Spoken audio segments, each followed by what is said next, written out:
Episode 9 में हम देखते हैं चुड़ैल की बातें सोहन की रूममेट नहीं सुनती है, जिससे गुस्सा होकर वो उसे भी कर्ज करने वाली थी, पर तभी किसी वजह से वो मंत्र भूल जाती है। इसके बाद हमें सोहन और जोसेंग को दिखाया जाता है, जहां पर जोसेंग एक बुक रीड करने के बाद बोलता है, मुझे पहले प्यार पे यकीन नहीं था, पर तुमसे मिलने के बाद पता चला कि प्यार रियल होती है।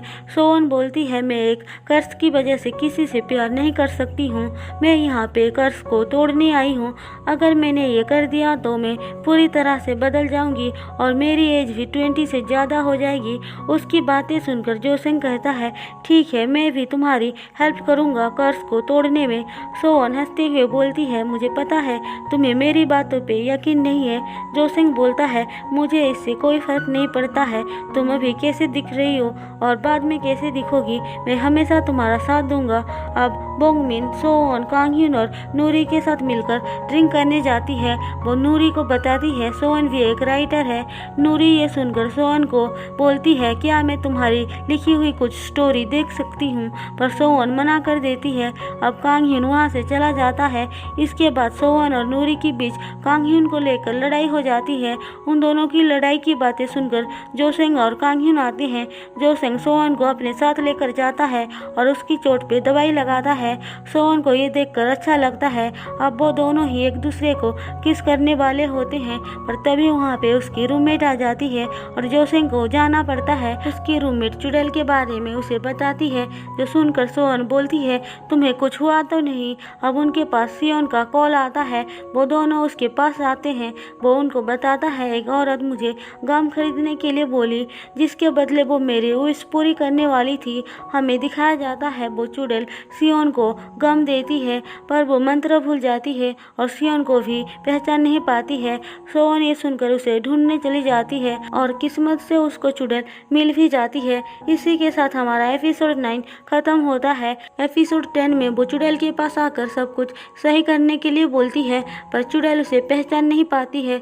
सोहन को लगता है कि वो ड्रामा कर रही है। तभी वहाँ पे कांगhyun आकर उसे रोकता है।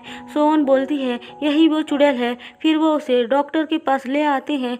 डॉक्टर उनको बताता है उसको भूलने की बीमारी हो गई है, पर सोहन को इस बात पे यकीन नहीं होती है।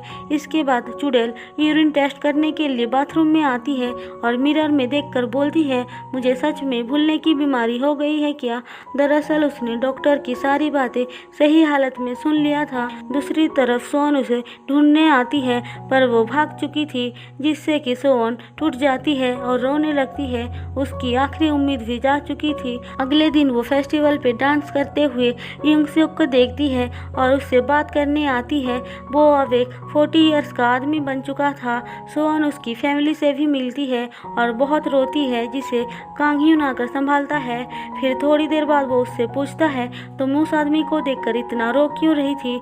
सोहन बोलती है, क्योंकि वो मेरा फर्स्ट लव था, वो बिल्कुल तुम्हारे जैसा दिखता था, इसीलिए मैंने जब तुमको पहली बार देखा तो मैं सरप्राइज्ड हो